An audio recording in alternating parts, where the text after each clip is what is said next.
In Vezos Haberachah, Pasuk says, "Barzel and Nechaishis min alechu ki yamecha davecha," which means that your locks are iron and copper, and the days of your old age will be like the days of your youth. So Rabbi Galinsky explains that it's implied from the Mefarshim. They're all making the same point that when someone is young, he's healthy, he's robust. If only his health would remain constant even when he becomes old, that would be great. Now, that's not the case though. And even though this isn't the case, shouldn't we take advantage of our good health when we're young? Shach once said that when people are young, they have energy, fervor, enthusiasm. But unfortunately, their common sense isn't, could be better. Common sense could be much better. And when people are older, they have the opposite. They have a tremendous amount of common sense, but their strength is exhausted. Shach said if it was up to him, young people would have the common sense and life experience of the old. Wouldn't that be an amazing thing? So when Rabbi Galinsky heard this, he said, interesting idea. However, it's absurd. How could it be that young people would attain life experience of older people? Impossible. So how is that so? So he says, he smiled and he said, no, if only the younger people would ask the advice from the older people, and they would submit themselves to the superior wisdom of the older people, then that would already be a better story. That would be a perfect combination. Now, the unfortunate thing, sad thing, is that younger people don't know the treasure of health and how important it is to guard and preserve one's health. You say that when someone is young, he sacrifices his health for the sake of making money.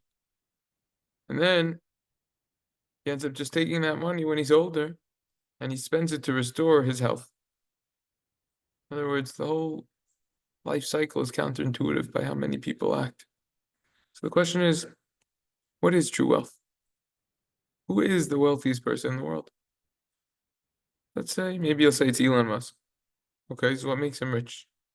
So he owns many companies, as we know, and he has a lot of investments through those companies. But the truth is that that is inconsequential. It's one big bubble that could be popped at any moment. Any moment. No, it's not impossible. It's unlikely, but there have been stories of billionaires who lost everything. There have been stories. Governments could fall, big corporations, banks. Nothing is guaranteed for sure. Nothing is guaranteed. So who then is the wealthiest person in the world? Who then? Right now, they might be the wealthiest, but you never know. Who's the wealthiest person in the world? This is the first time you might have heard this, but it's not even a person. There's a place in the United States called Fort Knox. That's where the large portion of the gold reserves are. Millions of gold bars. Right? Just one gold bar is close to $1 million. I think it's a half a million, depends on the price of gold, but you look it up, Google it. Now, it's guarded 24/7. Got all of the types of gates, the barbed wire, electric gates, thick metal doors. You have armed people all over the place, dogs. No one could go in the vaults. No one's allowed to go in. But down there, there's someone who reigns over everything without restriction. He comes and goes when he wants. Right? He could look at the gold when he wants. Talking about a big fat rat.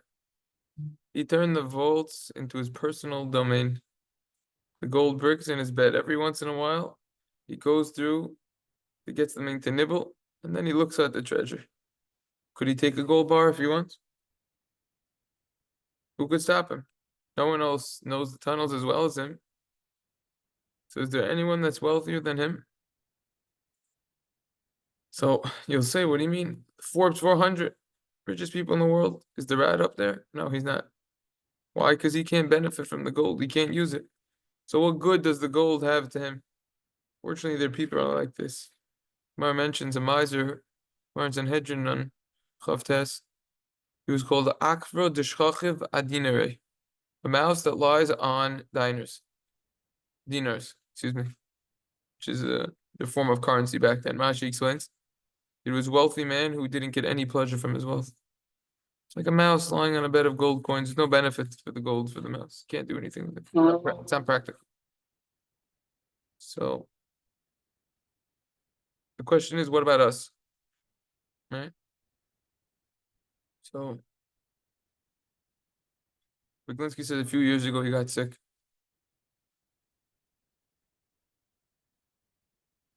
Right? Like the mouse that scurries around the vaults makes himself at home, so too the germs get inside a person. They make a person sick. So he's hospitalized in Petah Techva. A nurse came in Rabbi Glinsky's room and said that Rabbi Aaron Leib Steinman came to visit. He put on his robe over his hospital clothing, got out of bed to greet Rabbi Steinman at the door. And when Rabbi Steinman saw Rabbi Glinsky, he said, "You don't know how rich you are." He said, "Me rich?" So he said, "I give the Rav permission to take my wealth and marry off my grandchildren." Rabbi Steinman said, "Listen, I was just on the 8th floor of the hospital, oncology ward. And one of the greatest supporters of Torah is a patient there. Right? Torah world has a lot to thank him about." So he was lying in bed and he was in critical condition. He said, "Rabbi, I'll give you half my wealth if you're able to get me out of this bed." So he said, "Look at you, Baruch Hashem, you're able to get out of bed.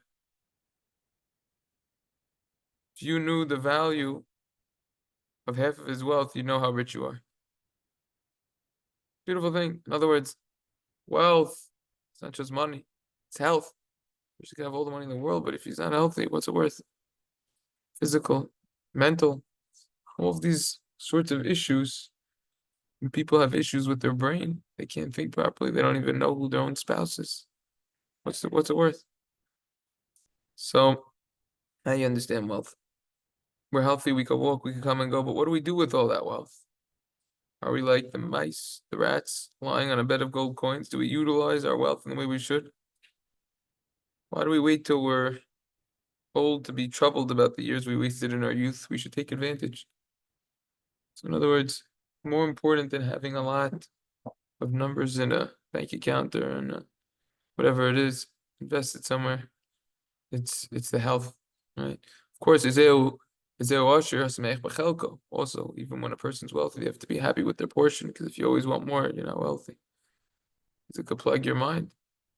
All the stuff in the world won't help. But the idea over here is that the health, that's the ikr. Having good health. More than that, knowing what to do. Now, people say, Gemara in Erchin says on Yud Tes, Saba bebesa, Pachtu bebesa, Sabtu bebesa, Simona bebesa. An old man in the house is a burden on the house. However, an old woman in the house is a treasure. So what's the difference between a old man and an old woman in the house? What's the difference between the two? The answer, one explanation is, a lot of times when men retire, when they get older, he's idle. This idleness could lead to boredom many times.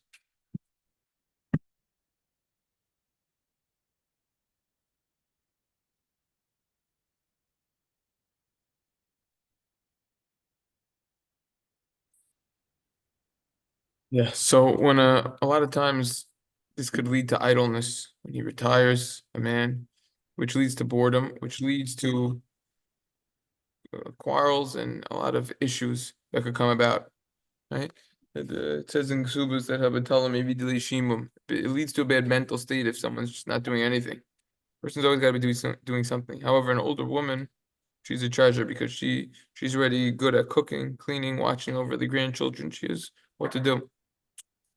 So how do we turn pain into a treasure? He says Rabbi Glinsky says someone that he knows opened a kola balabatim for senior citizens. When a man retires at the age of 70, let's say, what does he do for the next 50 years? End up climbing the walls. Did he go to the kola, learn daf yomi, finish Shas 7 times in the next 50 years? What should he do? So he said that they asked him to speak, and he got up and he gave a lengthy drasha. very, very lengthy about this Indian. So that one time the Chafetz Chaim was traveling by a coach with his son-in-law, the Rosh Hashiva of Radin. Rosh Hashiva of Radin. Rabbi Svi Hirsch Levinston. That's how. And they left from the train station, and when they arrived and disembarked, the Chafetz Chaim wanted to pay the coach driver, but his son-in-law said, I already paid. So Chafetz Chaim seemed a little upset. Why? So Chafetz Chaim said, what were you thinking about when you paid? What does that mean? We just needed to pay. No. Chafetz Chaim says, smart man, he could take rags and make them into gold. But the fool could turn gold into rags, right? But the smart man can take dirt and turn it into gold. And the fool takes gold and turns it into dirt. So he said, don't get insulted, but the coach driver, Lamaisa, he did a job for us. We're obligated to pay him. When we do so, we're filling the positive mitzvah daraisa, which has tremendous amount of halachas that come up, halach Lamaisa and chosh mishpat, b'yoymo titin scharo. Have to pay a worker when he finishes the job. Whatever the agreement is to pay him, you have to pay him. B'yoymo titin scharo. Pasuk in the Torah, Dvarim Chav Daled. Furthermore, lo tasho sachir ani ve'avyon miyachicha. You don't withhold the wages for someone poor or destitute. Furthermore, lo italin pula sachir itachar boiker. Right? You have a lot of psukim which discuss that you have to pay a worker on time. In addition, we know that we hold in Hilchos Kriyat Shema massive sugis in 4 places in Shas. Siman Samach in Hilchos Kriyat Shema mitzvah srichos kavana. When a person does a mitzvah, he needs to perform the mitzvah with the intention that he's performing the mitzvah. He has to have in mind that he's performing the mitzvah. To the extent that if someone didn't have this intention, he doesn't fulfill his obligation at all, based on what the Mishnah Brew over there in Siman Samach Sivkat and Yud quotes B'Shem L'Chai Adam. If it's not evident that he is doing a mitzvah, he doesn't fulfill his obligation at all, if he didn't have this intention. So therefore, when you pay the coach driver, you have to have this in mind. It applies to anyone who we pay. Anything. Even Goyim? Yeah. Anyone. You gotta do it. Pashas, yeah. Anyone. So Chazal say that in the youth, it's a crown of roses. Old age is a crown of thorns. What's the idea behind that? The fool can turn, as we said above, gold into rags. They waste their youth on nonsense, things that are unimportant, trivial.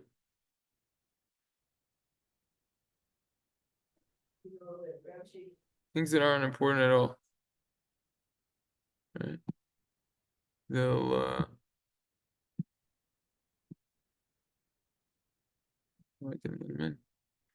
they waste their youth on nonsense, on things that aren't important. But a smart man, he could sell rags and make them gold. In other words, you transform your old age into an overflowing treasure. That's the deeper idea over here. Rabbi Glinsky says that there was one time where a Maggid passed through his hometown, and he gave a very nice drasha. And he said that one time he was walking down the street, Maggid said, and he heard that there were sounds of weeping. Sounds of weeping. Where were they coming from? They were coming from one of the houses. So he stopped, and he went to find out where it was coming from. Knocked on the door, no answer. So then he slowly opened the door and entered. No one was home, but the cries, they continued. So he followed the sound and realized it was coming from the closet. Coming from the closet. So he opened the closet, and he found it empty, except for one talus that was folded. It was tucked in at the bottom of the shelf. And the sobs were coming from the talus. So the Maggid asked, why are you crying? Why are you crying? So the talus tearfully reacted and said, what I realized? Now it's not showing the yeah, now it's not showing them they're in here, but it's not showing them. Alright. Whatever. So the talus said in tears, the owner, He went traveling for business. The owner, he went traveling. He stuffed his suitcase full of clothing. He put his tefillin on the top. By the time it was done, there was no room left for the talus. He said to himself, I'm going to borrow a talus in shul. He grabbed his money, everything else he needed, and he left the talus behind. So the Maggid consoled, Talus, Talus, don't cry. The day will come when he's going to leave everything else behind, the suitcase, the clothes, the money, and he's going to take only you. You're going to wrap his body in the talus as a shroud. Oy, this person dedicated years to his work. So weird. Weird. Oh, that's what it was. Okay, now it's good. So they're gonna wrap his body in a talus as a shroud. Oh, this person, he dedicated years to his work. He put the emphasis on the clothing, on the gashmias, while the talus was just laying neglected, Torah and mitzvahs, the ikar. When he dies, we know from the 6 parak avos, all the wealth that a person has, it doesn't go with him at all. Only what he gave to tzedakah will go with him. Only Torah and the masim tovim that he did goes with him. So what does this mean that this fella invested in his clothing? So there's a story that they used to tell in Avardik about a boy who was always late to school. Day after day, he would be punished. He would be yelled at because he was always late. He was always tardy, but it didn't help. One day, the Rebbe called him over and asked, why are you always so late? People who are always on time are usually on time. The people who are always late are always late. Why are you always so late? So he said, Rebbe, it's not my fault. I wake up on time in the morning, but I spend an hour looking for my clothing. By the time I find them, I'm really late. Is it his fault that Yeshua ben Nun couldn't make the sun stand still for him and pause time? Okay, the Rebbe said and advised, this is what you should do. When you get undressed, write down where you put each item. Your shirt is on the dresser. Your pants draped over the bed headboard. Your right shoe is here. Your left shoe is there. The next morning when you're getting dressed, read the note. It tell you where your clothing are. Oh, great. Brilliant idea. Brilliant. The next day, the boy didn't come to school at all. At the end of the day, the Rebbe went to the boy's house to find out if he was well. What happened? Well, the boy said, I did exactly as I was commanded to do. I wrote down where I put my clothing. See? He holds up the note to read from it. The sitz is on the dresser, the shirt is on the chair, pants on the floor, shoes here, over there, etc. And I am in the bed. Now, after writing his note, the boy happily said Hamapali and he went to sleep. The next morning he woke up, washed Netilas Adayim, he gathered up his clothing and read through his note. Then he reached the end of the list. And I am in the bed. So he looked in the bed, but he couldn't find himself there. He looked and looked, but he couldn't check off the last item on the list. Oh, where was he? That's why he didn't go to school. He kept looking, but he couldn't find himself. It said on the note, I am in the bed. He couldn't find himself, though. So many people are searching for the clothing. They find that nice, respectable clothing. A lot of them even have behemoths on it, and they charge more money for a behemoth being on your shirt. All sorts of behemoths. Yeah. You got the one smacking the tushy of the other animal. You got the moose. You got the alligator, all of the animals in the whole animal kingdom. They're searching for clothing. They find the nice clothing, beautiful. But where are these people? And just because a person has nice clothing doesn't mean it applies to them, but this is a general idea, getting caught up with all this stuff.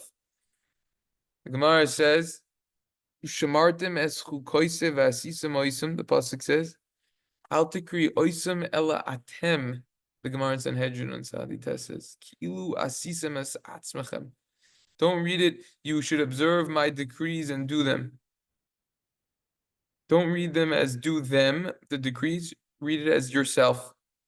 Meaning as if, fulfill my decrees as if you made yourself.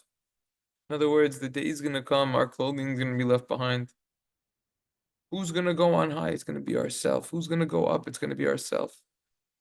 Hillel Hazakin, the Gemara in Eruvin, the Gemara in Shabbos says on Samach, Loilim yeh an vosen kehillel. A person should always be humble like Hillel. This is why that the halacha is like Hillel. Gemara in Eruvin Yud Gimel. Gemara tells us that Hillel HaZaken used to say, when he would go to a Simchas Beis HaShoeva, we have Sukkos coming right up. Famous line in the Gemara, Im anikan hakol kan. If I'm here, everyone's here. Bim eini kan, mikan. But if I'm not here, who's here?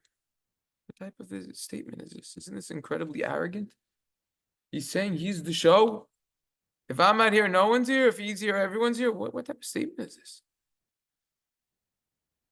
So one of the ideas behind this Gemara is as follows. If I'm here, everything I do has significance. Everything I accomplish. The clothing has meaning. If what I'm doing has significance in life, if what I'm doing is important, then everything about me has meaning, is important. The clothing, all the gashmis, it turns into ruchnis. But if there's no I, if I'm not really here for Torah and mitzvahs, for doing what I'm supposed to be doing to make this world a better place,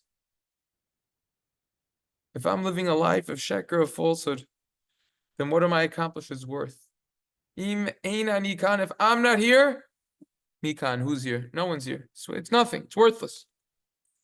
This is actually the first Musar lesson in the history throughout the world. Hashem said one question, Ayeka, where are you? Hashem made one command, don't eat from the tree. And what happened? They ate from it. Why? Ha'isha asher na'asasi imadi adam rishon, blamed it on Chava, the woman that you gave me. He nasnali min ha'etz va'ochel. She's the one who gave me the food and I ate from it. She blamed it on him. He blamed it on her. Very good, but where are you, Adam Arishon? Where was he? So if we think about it, we realize that nothing inside of us belongs to us. Everything is what she gave me. What does that mean, she gave me? On a deeper level, where do we come from? She gave me refers to the fashion, all of these new items that people are going after, all these new chedushim, so to say. In other words, when we make a move, anything that we do, we have to ask ourselves, are we doing this because this is what HaKadosh Baruch Hu wants? Does this have a Torah basis? Does this have something that's a Torah basis, or are we just following other people? And it's aimless, it's pointless, things that don't really matter in life. That's the question. That's the question that we have to ask ourselves. Rabbi Yerucham, Bavitz, the Mashgiach of the Mir, he points out a difference between a Nazir. The pasuk says, Kol Yemei Nizroi Koideshu Le'Eloikav. The entire duration of his Nizirus, he's Kadosh, he's holy to Hashem. So he points out the difference between a Nazir and a Mitzayir, someone who is impure, who has Saras, he's afflicted with Saras, famously because he spoke Lashon Hara. Ish Sarua Hu Tamehu. It's a man, he's afflicted with Saras. By the Nazir, the pasuk says, in Midbar, V'zois Teiras HaNazir. These are the following is the halachas of a Nazir. When his Nazirus is complete, you bring him to the entrance of the Oel Moed, the tent of meeting. Rashi explains, Umevi es asma. When the Nazirus, when the Tekufa, when the duration, the time period of the Nazirus is complete, he brings himself, so to say. He brings himself. The Nazir brings himself. The Nazir, he's his own man. He doesn't rely on others for self-worth. He swims against the current, and therefore he brings himself. He presents himself to the Kohen. He is here. Ayeka, he's there. He's here. He's fully present. He's aware of who he is and what his missions are in life, what he has to do. Conversely, regarding the Mitzayra, the pasuk says, Nega Saras, someone who has Saras, he shall be brought to the Kohen. V'huva el Kohen. As opposed to when the pasuk says, when Rashi says, Hu mevi es atzma. Rashi specifies by the Nazir, he brings himself. By the Saras, he's brought to the Kohen. Why the difference? The person who got Saras, he spoke Lashon Hara, he slandered, he has to bring the 2 bird korbanos as part of his atonement. Someone who likes to gossip, that person's usually superficial and shallow. Such a person, he gets dragged along, swept away by his Yetzer Hara and by the society around him. He ends up sinning. He's brought, so to say, meaning other people carry him along and he just follows after them. What does it mean on a deeper level that he's brought? That means that he's just following trends of other people that don't really matter. He doesn't go out and sin intentionally, but he has invisible chains, and it's like a very strong magnet which pulls him after things that don't really matter. Beautiful idea. Beautiful idea over here.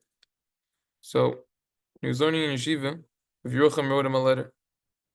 When his son was learning in yeshiva, he said, if I want to delineate the brachas that I want to bestow upon you, there wouldn't be enough room on paper. But I will summarize them, encapsulate them in 3 words. David HaMelech, before he was about to depart from the world, he left behind a son, Shlomo, who ended up becoming the king, Shlomo Melech, as we know. The wise Shlomo. At the age of 12, he wasn't even bar mitzvah. Shlomo. In a world that was very hostile, had dangers all over the place. David HaMelech, he gave Shlomo a bracha, 3 words. What was the bracha? Anoichi hoilech b'derech kol haaretz, I'm going in the way of the whole land, meaning he's about to die. 3 words. V'chazakta v'hayisa ish. Be strong and be an ish. Be a man. Like the saying goes, man up. Be a man up. Pasuk Malachim, beginning Malachim. In other words, if we're here, everything is here, but we have to be here. The Medrash Koheles Rabbah, we just quoted this the other night. When was it? Last night? No, 2 nights. Tuesday night. Yeah, last night. Which one? Tuesday night. This idea of the different stages in a person's life, and ways and that's the Yeshua. one, Yeah. So if you look in the beginning, if you look in the beginning of the Koheles Rabbah, in Aleph, in Parsha Aleph, Oz Gimel, talks about that it says Hevel 7 times. Hevel, Havolim, Hakol Hevel, etc. In Koheles, they correspond to the 7 phases of a life that a person experienced. By the way, we should add, Shtayach to David, 7 times, wraps on tefillin. A lot of 7s. At the age of 1, a person is like a king. He's placed in a carriage. He gets everything that he needs. Everyone hugs and kisses him. Very cute. Oh, so cute. At the age of 2 or 3, he's like a pig. He plays in the mud. By the age of 10, he's skipping around like a young goat, running all over the place. Wild. At the age of 20, he's like a horse. He grooms himself. He tries to make himself look good, find a spouse. Once he finally gets married, he's done with the hair, or he lost it like me. So he's done. He doesn't need to worry about the hair. So no problem. So he gets married. He's like a donkey then. He's got a slave for a living. And most people, at least. I don't really slave so much, but I'm an exception. But I slave over the Torah, though. So that keeps me busy, that's for sure. I mean, my job doesn't end. It's not between 9 and 5. It's a lot more. Second I wake up, I go to sleep. But anyways, he's slaving for a living like a dog. Then he has children. He becomes like a dog. He's earning a living for his children. By the time he's in his old age, he's like a monkey. What does that mean, like a monkey? Everything else is easy to understand. So one explanation is monkeys, they mimic humans. Unsuccessfully, of course. But they attempt. The attempts are absurd. Most people are the same. They grow old. They try to mimic their previous phases of life and continue as they were. But their attempts they're for nothing. Because they don't have as much strength anymore. Their desire disappears. And therefore, there's nothing more irritating. And then one becomes nothing more than irritating reflection of himself. That's what it becomes. It drives him crazy. That's the idea over here. He says one time he was on a train, Rabbi Glinsky says, through Russia, which is a very, very large place. I've never been there, but you can look on a map. It's massive. And he says that you could travel on a train for days, and there could be hours between stops. And basically, he had someone on the train that he was next to, and he kept saying, the fellow, I'm thirsty, and he wouldn't stop. So finally, the train pulled in the station. It seems like they didn't have water on the train for some reason. And he said, fine. So Rabbi Galinsky got, and he filled up the canteen and give him water. He said, still, I'm thirsty. Got him more. He said, maybe now we could have some peace and quiet. There's a little bit of peace and quiet. Once they continue, he said again, I'm thirsty, I'm thirsty, I'm thirsty. In other words, the idea over here is this all we care about? It's all we need. It's so thirsty like that. That's all we care about. Right? He said again. Right? So there was one time a prime minister who died. So they organized a state funeral, and the president, he delivered a eulogy before the entire nation. We were close friends. Together we drank, and boy, he knew how to drink. Nebuch, that's you giving a eulogy that the guy's a drinker. That's what it's about. Getting shikker. Medrash concludes, this is what's said of the average person. But with regard to people who learn Torah, Pasuk Melachim said, "V'hamelech David Zokin." David HaMelech, he was old, but even though he was old, he was still Melech. It says "V'hamelech David Zokin." He was still in control of everything. Rav Yisrael of Ruzhin was in the base medrash when he saw an old man bent over his Gemara. And he was overcome with fatigue. He was getting so tired. He fell asleep briefly. He shook himself up and rebuked himself. You're going to die soon, old man. What are you going to be able to bring with you? And then he promptly went back and continued learning. So the Raziner, Rebbe, went over and told the man, that's not the way to act. Don't talk like that to yourself. What should I say? So I'm trying to motivate myself to learn. So the Rebbe said, tell yourself that you need to live and that sleeping isn't life. Slumber isn't life. Wasting time isn't living. It's not life. Torah is life. Because we know it says in 6 paragraphs, Gedoyla Torah shehi noisenes chaim leoseha be'olam hazeh be'olam haba. Torah is great. It gives person life to those who feel it in this world and the world to come. The Meiri and Yuma on Pehe writes, if there's a landslide, one has to turn over the world to look for survivors, even on Yom Kippur and on Shabbos. If you find anyone alive, you have to extract him, even if you know that he only has a short time to live. Why? Because at that moment, he could repent and say vidui. Whole thing, hospitals pulling the plug early because the quality of life is bad. We don't believe in such a thing. That's murder. Why? Because tshuva could be done. With the tshuva, person could rescue all the years of his life, and he could acquire the world in one instant. Yesh kona olama b'sha achas. Rabbi Akiva. It's the osios yesh kona olama b'sha achas. Same letters. How much more so is this true when we have many years left to life? Hashem,